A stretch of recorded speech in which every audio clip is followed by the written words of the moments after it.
my pleasure to introduce this speaker. He is the founder of Subvisual, the company that just did AlchemyConf earlier this year. Imagine hosting a new European Elixir conference in a theater.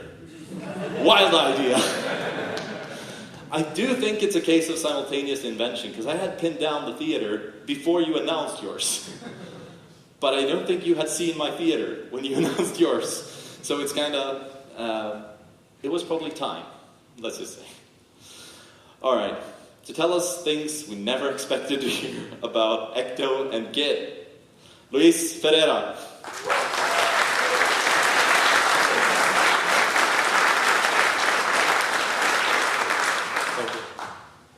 Before I get on with my talk, I just wanted to also give props to Lars and the whole team organizing Gottmeier. I think it's great that this is happening. It's great that we have more community-run events like this. It's what drew me to the Ruby community when I was there, and the Elixir community now as well. I hope we see more of it. So I just wanted to say that. Thank you for having us. Thank you. Now, this thing about Ecto and Git, what the hell am I talking about? It comes from this premise, and part of this idea I have to attribute to sleep deprivation of having a 1-year-old. But I thought, what if Git could be the database and using Ecto as our query engine? Git is a version control tool. I'm sure you're all familiar with it, but basically can be seen as a content addressable data store. You can store stuff there in the form of commits, blobs, trees, etc. It's not relational, so we can't really do all we're doing with a relational database, but can we take Git and query it through Ecto as if it was Postgres, let's say. So that was the premise, and that's the journey I went into, and I want to share some of it with you.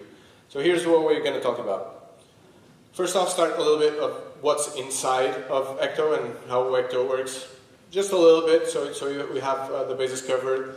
Then we'll look at how do adapters, so Ecto adapters, how do we plug into them and how do they work as well.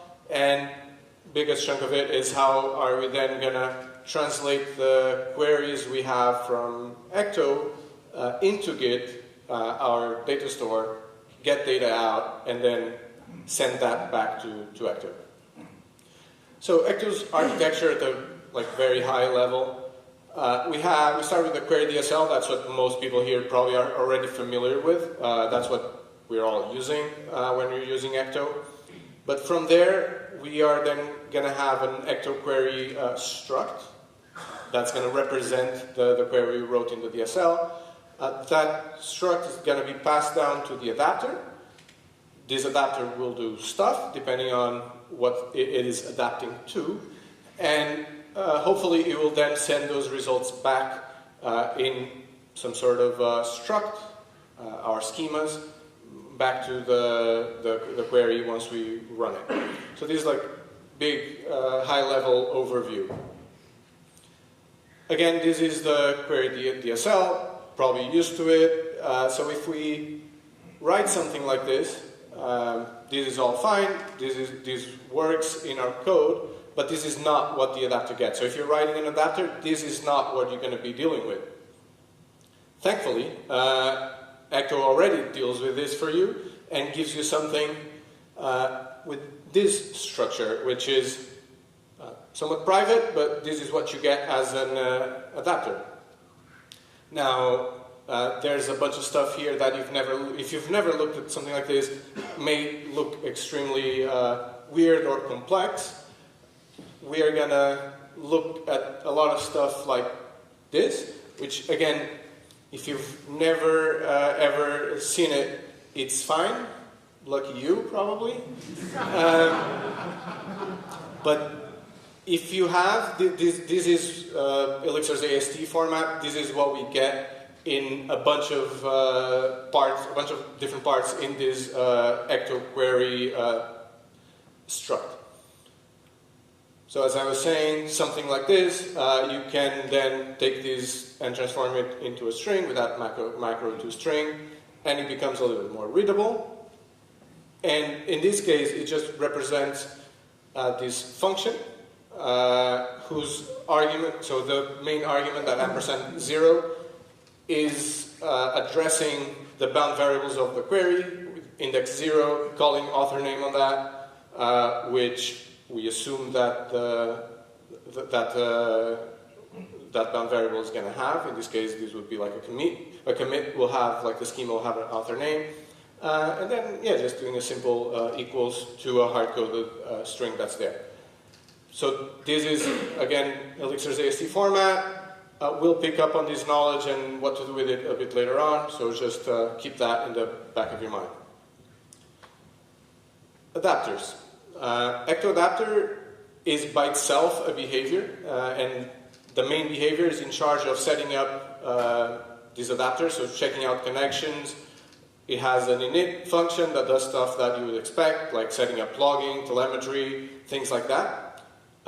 It also has your loaders and dumpers, anything custom you want to do with those. This is the one you must have when you're building an Ecto adapter. You must implement this behavior. Then there are 4 sub-behaviors. Okay? So these are the optional ones that you can decide to implement or not.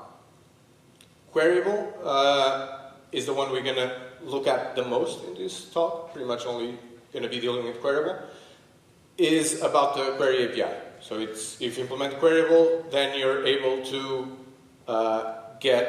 use the Ecto query API, the query DSL, and your adapter will get queries and should be able to handle them. Schema is, the name may be a bit confusing, because it's actually just dealing with inserts, deletes, and updates to Ecto schemas. It's not about defining schemas, but this is what that adapter is doing.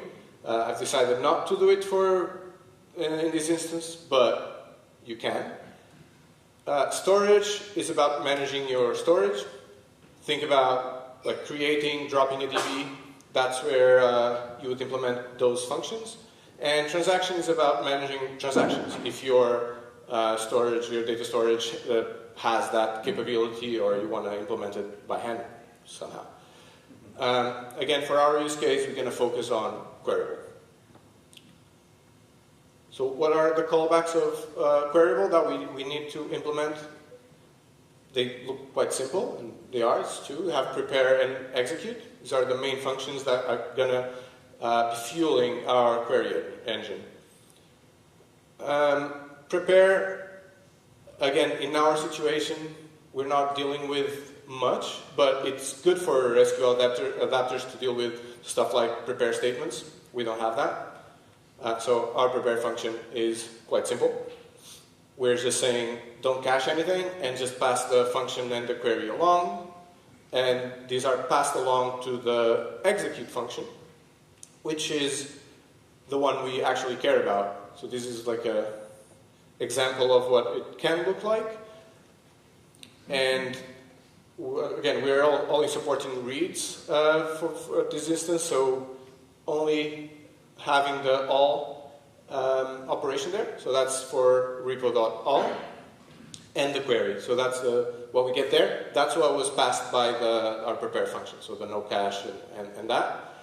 We also have some other stuff like the adapter meta and anything like that. So we get the information in the query, and note that we can destruct that query to get stuff like the schema name. We can get it from the source in the from, and we're going to do a lot more introspection into that query struct later. But that's what the query is. Params will also be important in a second. I'll explain what they are, but those are passed along. We have also important for this case, because I show it there, the adapter meta. This is information from our init callback that we might need here. In this case, I have the Git repo there. That's just for how the wrapper to interact with Git that I use has a gen server. And so this is the gen server. So it's the process that has that gen server for the specific Git repo that I'm pointing to in this use case. So I'm going to need it for all my operations. so I get it there from my init callback. So let's look at actually getting stuff out of our data store. Well, we can start this like probably one of the simplest queries you can write, if not the simplest. We do repo.all commit, so give me all commits. I do have some questions now for you, which is, let's ignore these Git shenanigans for now and think about normal, like let's say it's a Postgres adapter. So who owns the schema? So who owns that commit schema? Where is that? Right? So these are things we need to think about when you're thinking about an adapter. How are we going to fetch those commits? How does that work? How do we get that data then back into the schema struct? How does this look in like a relational DB? So who owns the schema? You'll have a schema representation on your side, but really the schema is owned by the DB via migration. So you write migrations that alter the schema on the database, and then you'll have your own schema that you can also write at the application level. How do you fetch commits? If this was like a Postgres database, of course you have the, as we've seen, the Ecto DSL, but underneath what you have is SQL queries. That's how you interact with your data store. And how do you get the data back into the schema struct? The adapter, right? So that's what the adapter is there for, is to make this SQL Ecto query to SQL query translation and then back. Now, in our use case, how do we answer these questions? This is something that I had to think about a little bit. And so who owns the schema? I decided for the adapter to hold the schema because there's no actual schema in Git, so we have an Ecto schema and it's inside of the adapter. How are we going to fetch commits? So there's no SQL queries, there's no querying language for Git, so I actually ended up having a Git wrapper that has nifs for libgit2. That's how I'm interacting with Git. And that poses another issue here, is that the whole way, we're like Postgres adapter, for example, or any SQL adapter, what's going to do is going to translate your Ecto query into SQL. Right? So the output is an SQL query. In this case, it cannot be a query because there's no querying language. So we actually have to run the query in the adapter as well, as we'll see. And how do we get that data back into the schema struct? In our case, this is still the adapter. So this is the only thing that stands from other adapters you might know of. So the schema, straightforward, Ecto schema, just show it here so you kind of know what it is, but it is inside of the adapter, so that's the main thing. Just has a bunch of fields that I've decided were interesting fields to get from Git when I am going over the commits. So we have the commit, like the ID, the SHA for the commit, the actual message size, and then information about the author and the committer, which usually will be the same, it can be different. You could have more stuff, less. It's not really the purpose here, is just to show you. So, what is the adapter actually doing when we pass it a query to get commits? So we are using revwalk. So this is something that libgit2 exposes, and I've hard-coded it to start in head. Could do something different, but again, I was trying out weird stuff and thought this was good enough. So we're going to go over all the commits and evaluate them as we go. Okay, so commits are stored pretty much as in a linked list, so that's what this walk is about. Like we start with a pointer and we move the pointer along. Once we have that, when we are evaluating a commit, what we're going to do is we're then going to get the actual commit information, as I said, because we have to execute stuff as we're going through the query, because there's no querying language to use. Getting the commit, we get the author, the committer, the message, put everything into this fields map, and then this fields map we're going to use to check if it matches the conditions of our query, and if it does, we add it to the result that's going to be returned. When the iteration is over, that means when we've seen all commits, we return that tuple. That's what Ecto expects as a return from the adapter, is a tuple where the first argument is how many things did you match, and the second one is the things that you matched. Okay, let's take a little break to breathe, and also to recap what we've seen. So we have the schema, we have the raw data from the commit, that's those fields, so we already have interacted with Git. We also know that we want to aggregate the ones that match into the result list, right? So we have some bits and pieces already, but how do we actually match these commits? Like, how do we handle these conditions? Okay, so this one, the example we were looking at before. What do we have? In terms of fields, we have the fields that we just seen, so it's some data. It's not super relevant what it is, but it's like we have data, so this is a commit. What conditions do we have to match this data against?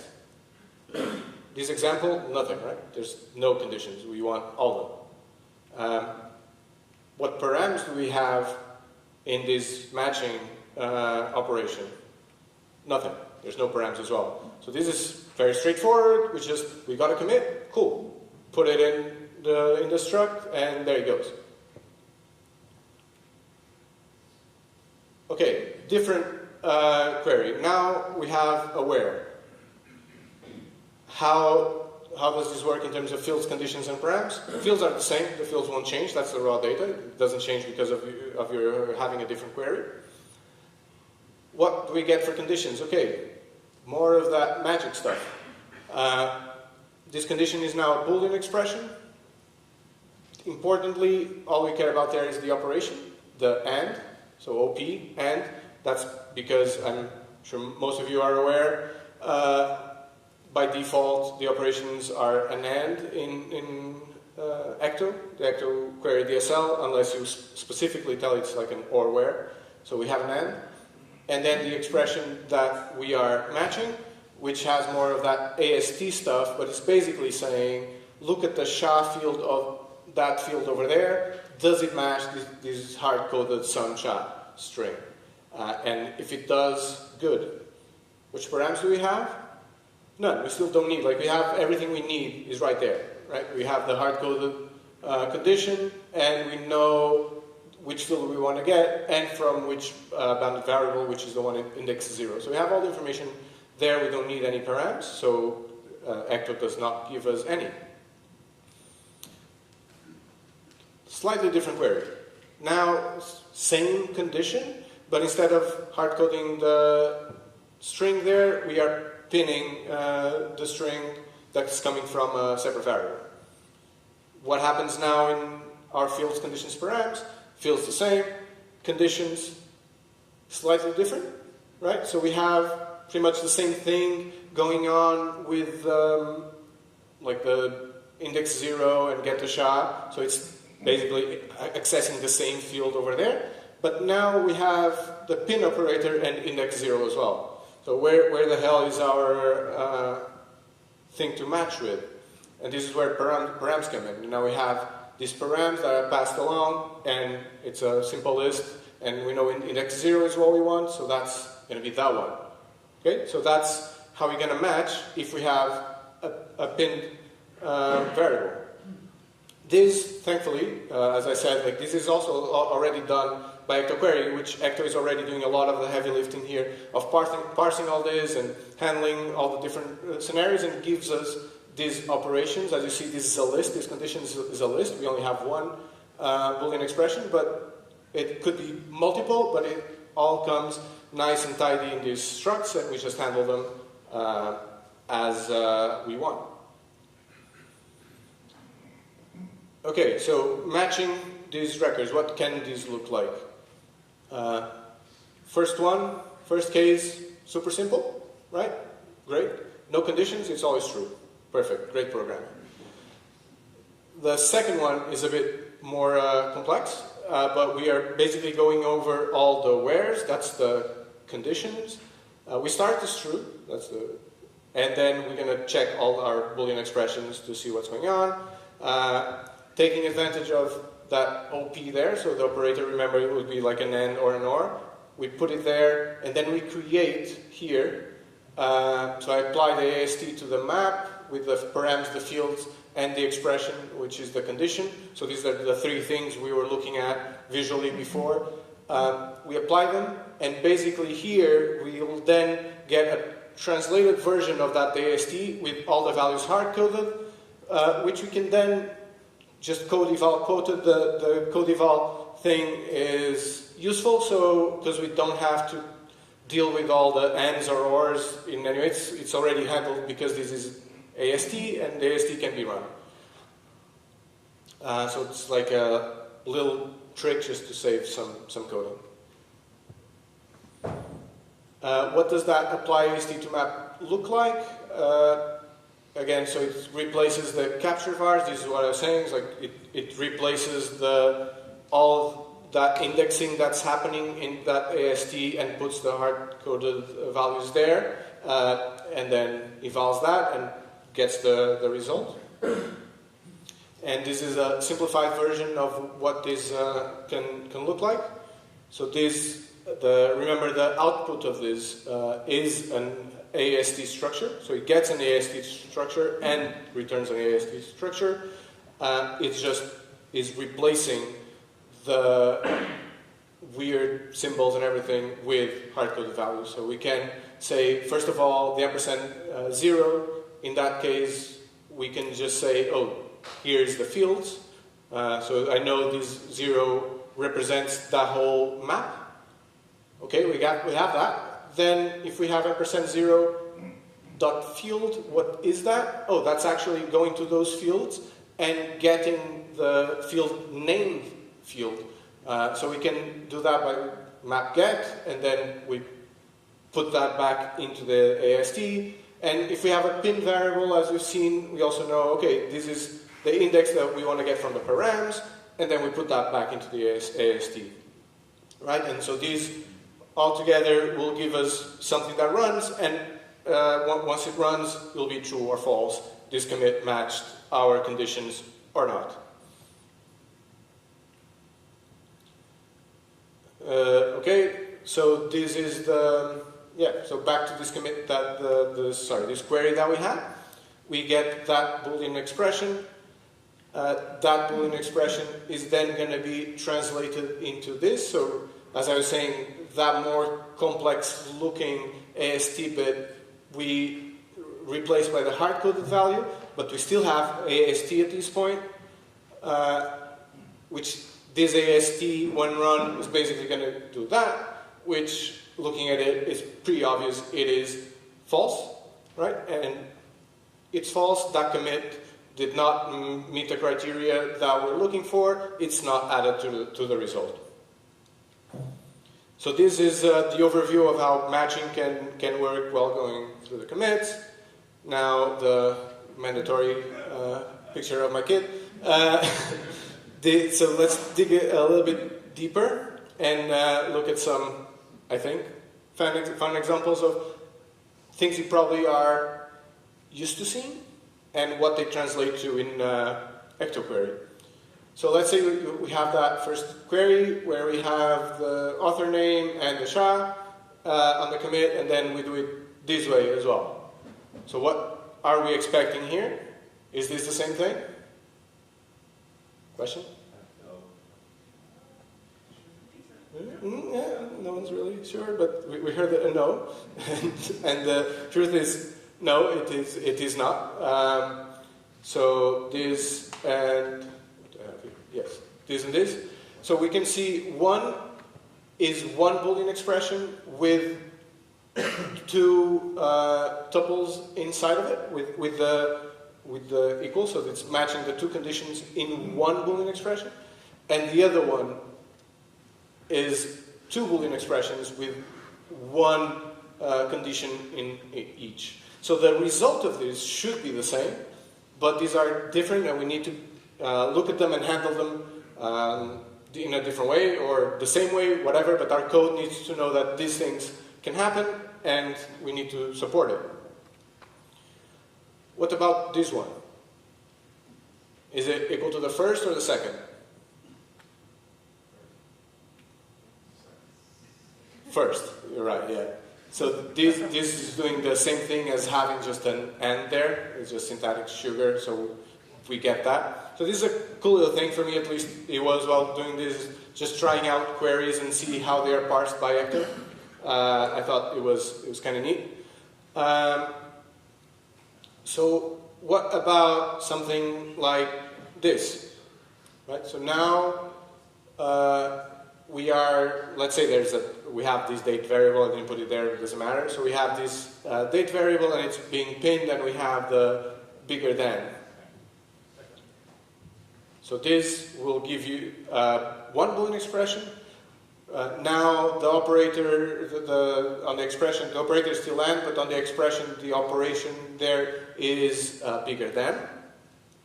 And then we have stuff we already seen, right? So we know how to read these AST now, pretty cool trick. So that's getting the author date from the fields, and that's getting the first pinned, the first param. So the pin operator gets the first param, right? So we should be able to handle this with the matching we already have, which is pretty great. And yeah, so we just have the bigger than, which we don't have to deal with as a special situation, because both the double equals and the bigger than are already in kernel. So when we say code eval, the AST, it just works, right? Magic. Now, what happens here? Right? What the hell do we get? What is this ago magic thing? What we get is this, which is a different representation. Maybe we were not expecting it. So we have the first argument is the same, right, that we're matching. So that's the author date. Great, we know how to deal with it. What about the other one? We have a list with three things. So first param, okay, we know first param, but where's the param coming from? We don't have anything pinned, and it wants us to pin something, like it's where it's coming from.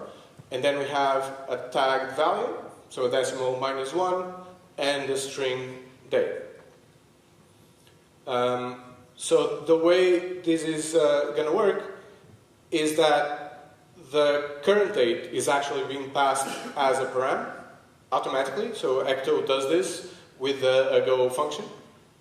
So it passes as a param the current date, and then we need to be able to handle that datetime add that has the value -1 day. So we need to be able to take the current date -1 day. So we have all the information we need, but unfortunately, datetime add is not handled automatically for you because it's not in kernel, it's not something, it's like a custom function for Ecto. So in this case, what I had to do to support it is when looking at these parts of the AST, had to look, oh, is this a datetime add? If it's a datetime add, we need to handle it in this specific way, which we know, it's like get the param, -1 day, we just write the code to handle that situation, right?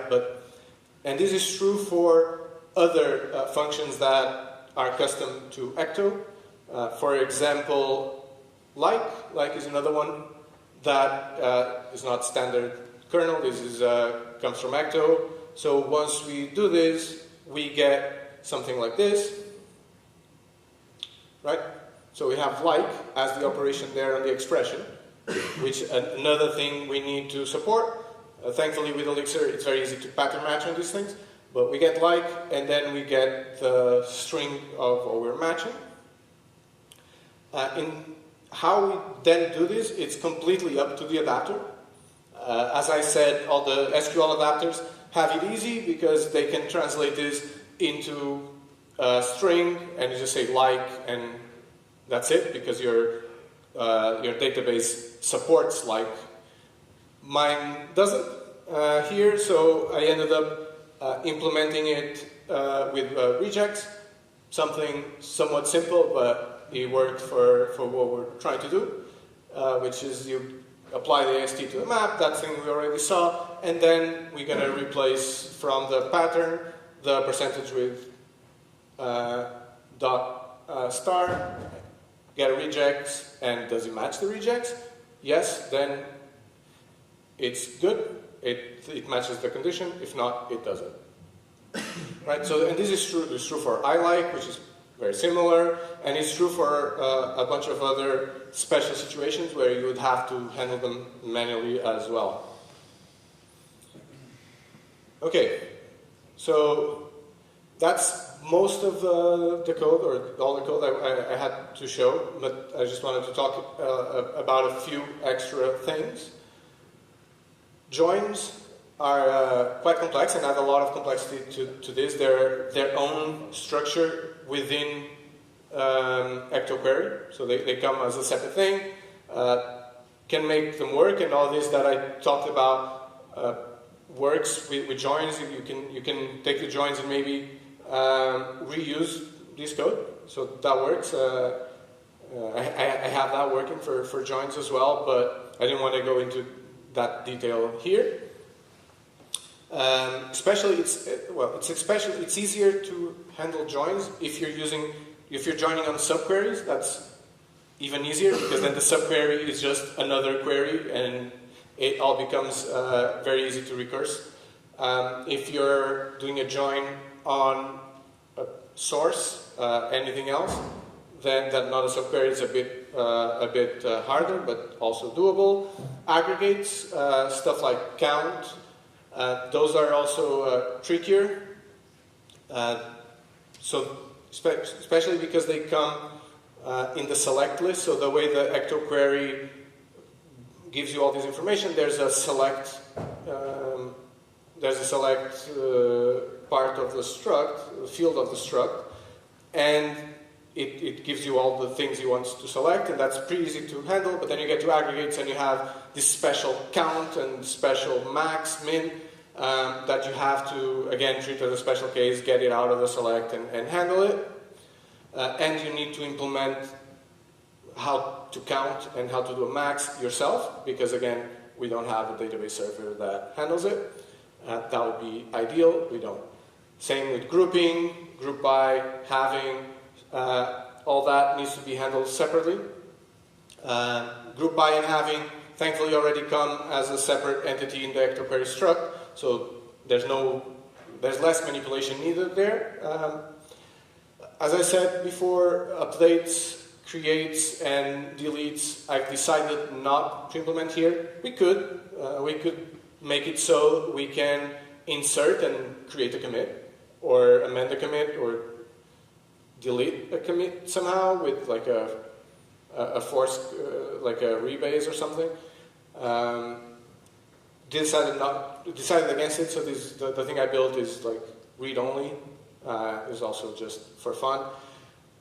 And same with migrations. I don't really know why they should exist for Git, but because we don't have schema at the storage level, as I said, but you can implement them, and this is all choices that, as an adapter writer, you need to make when choosing which behaviors to implement from Ecto adapter. Okay, so that's it. I wanted to just briefly thank my company for giving me time to work on this, but also mention that this was something I built just for fun. And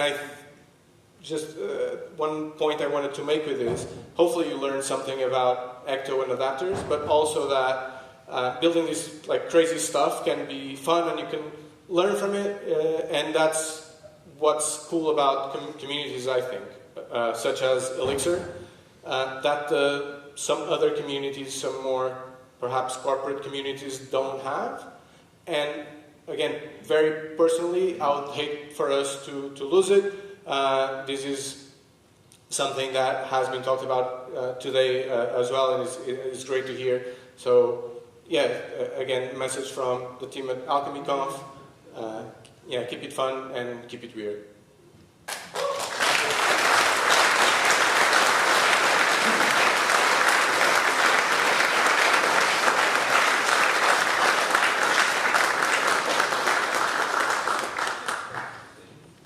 Thank you, Luís.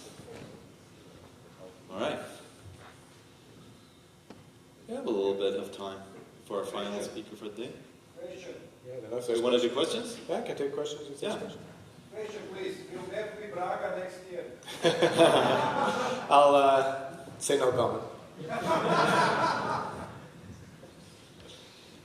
This is on GitHub? Sorry? It's on GitHub? It's not. It can be. The code is quite messy. So, but yeah. It can be. It's two parts. As I mentioned, I try not to mention too much the Git adapter, but that was another issue I didn't anticipate building this, is there's no good Git wrapper in Elixir that I could find for libgit 2. So I had to find one that was like 10 years old and write a lot of C code that I, again, did not ask for. But that's what I have to do. And this doesn't implement everything Git, of course. My implementation currently has commits, branches, blame lines, and diff lines. So you can do diffs, blames, commits, and branches, and you can do joins between them. But that's it. There's more stuff to Git, obviously, that PR is welcome.